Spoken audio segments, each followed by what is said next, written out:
রিকশা পোলার বা একজন রিকশা চালক এই প্যারাগ্রাফটি ষষ্ঠ থেকে দশম শ্রেণীর শিক্ষার্থীদের জন্য।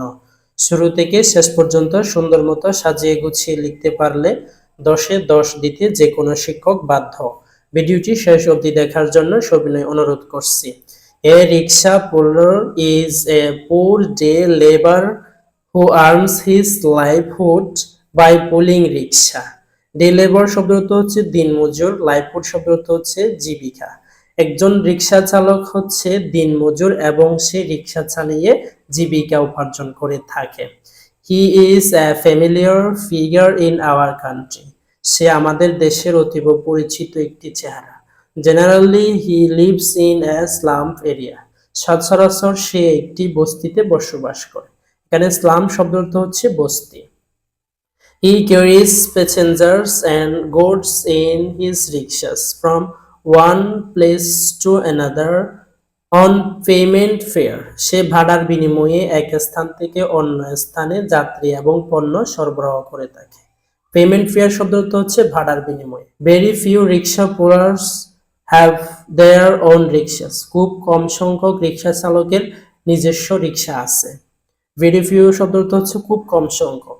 Usually, a rickshaw puller hires a rickshaw from the owner and daily basis. সচরাচর একজন রিক্সা চালক মালিকের কাছ থেকে দৈনিক ভিত্তিতে রিক্সা ভাড়া নিয়ে থাকে।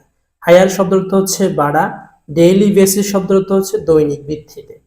He comes out of the roads and streets early in the morning. সে খুব ভোরে রাস্তাঘাটে বের হয়ে আসে and works with his rickshaw till late hours of night. এবং রাত গভীর পর্যন্ত সে কাজ করে। রোডস অ্যান্ড স্ট্রিট শব্দ হচ্ছে রাস্তাঘাটে, till শব্দ হচ্ছে পর্যন্ত। He is generally gentle by nature. সে একজন শান্ত প্রকৃতির মানুষ।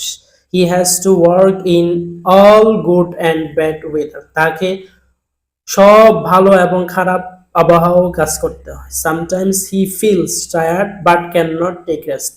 মাঝে মাঝে সে ক্লান্ত বোধ করে কিন্তু সে বিশ্রাম নিতে পারে না। He has to live from hand mouth. সে দিনে এনে দিনে খায়। He can not provide food, education and medicine to his family properly. সে তার পরিবারকে যথাযথভাবে খাদ্য, শিক্ষা এবং ওষুধ দিতে পারে না। Even they have to starve sometimes. মাঝে মাঝে তারা অনাহারে থাকে। ইভেন অর্থ হচ্ছে এমনকি, স্টার্ভ শব্দ অর্থ হচ্ছে অনাহার। In spite of all, তা সত্ত্বেও, these at conditions, he feels proud to live on his fair earnings from his sweat. তার ঘামের উপার্জন দিয়ে সে সৎভাবে চলতে পেরে নিজেকে গর্বিত মনে করে। He finds great pleasure, সে আনন্দ খুঁজে পায়, to serve human being, মানুষকে সেবা করে, at a minimum cost, ন্যূনতম ভাবে। মিনিমাম কস্ট শব্দ হচ্ছে ন্যূনতম মূল্যে।